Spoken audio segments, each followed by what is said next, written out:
NewsNation's Joe Khalil is live on Capitol Hill with the very latest, Joe. Yeah, Nichole, as we try to sort of take the temperature of where lawmakers are today on the Venezuelan issue, what we're hearing from really both sides, there is still a lot of uncertainty about what comes next and the role that Congress is going to play. I want to just bring you over here to independent Senator Angus King. He's speaking live in a gaggle to reporters. He aligns more with Democrats. Let's hear what he's got to say. Hold on one second. The president just pardoned a major drug kingpin, the former president of Honduras, who was convicted in a U.S. court of being involved in the drug trade. He was pardoned. So it's hard to say that he's okay, but Maduro, because of drugs, is a bad guy. So if it wasn't drugs, it doesn't seem to be regime change because we've signed up with the regime. The person he is now supporting is the vice president, who is part of the Maduro regime.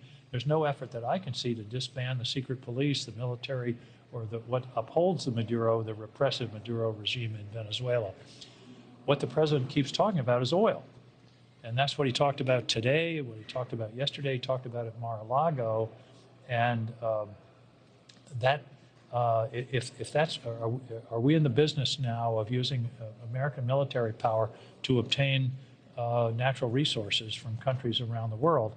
And I think that's really a significant concern. So this is, I think this is a dangerous moment where our country's national security is being compromised while demonstrating the amazing military capacity that we have. What the military did in Venezuela was extraordinary.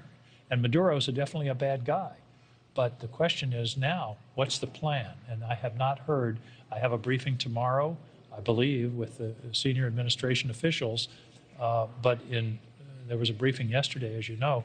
But nobody that I've heard of has been telling us, okay, here's the plan for what happens. So Congress used the appropriations process to put an end to some of these proposed operations overseas and harness the military, harness the State Department? I'm not sure I would say put an end to, but I would say that the Congress should use the appropriations process as it appropriately has been delegated to us by the Constitution to play the role that Congress is supposed to play in these kinds of affairs. Congress is supposed to declare war. That's in Article 1, Section 8 of the Constitution.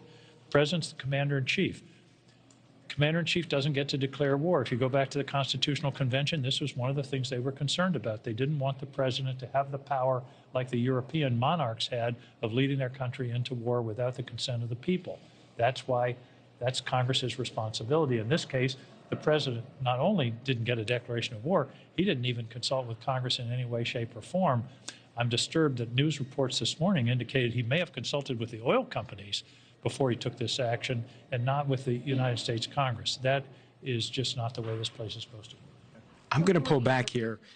We do have another camera I just want to mention there, so we're not going to miss any of the rest of what Senator King has to say, but I want to put some of what he's saying in context for you, Nichole, because you heard him talk about how he feels like there is no plan right now in Venezuela, and that is largely the Democratic concern. There are several, but that's number one, is that they worry there's no actual strategy moving forward. Now, Republican senators who we heard from today have said, no, there is a strategy, and that is that the U.S., as far as they see it, has to be a sort of stronger presence in the Western Hemisphere. They think that is what President Trump wants to do, and this is the first step toward that. But Senator King and others obviously have concerns. Tomorrow, as he mentioned, there is going to be this briefing with the entire U.S. Senate. They're going to hear from Secretary Rubio, Secretary Hegseth, the Attorney General, CIA Director, and also the Chairman of the Joint Chiefs. He will have a chance, as will 99 other senators, to ask their questions directly to them.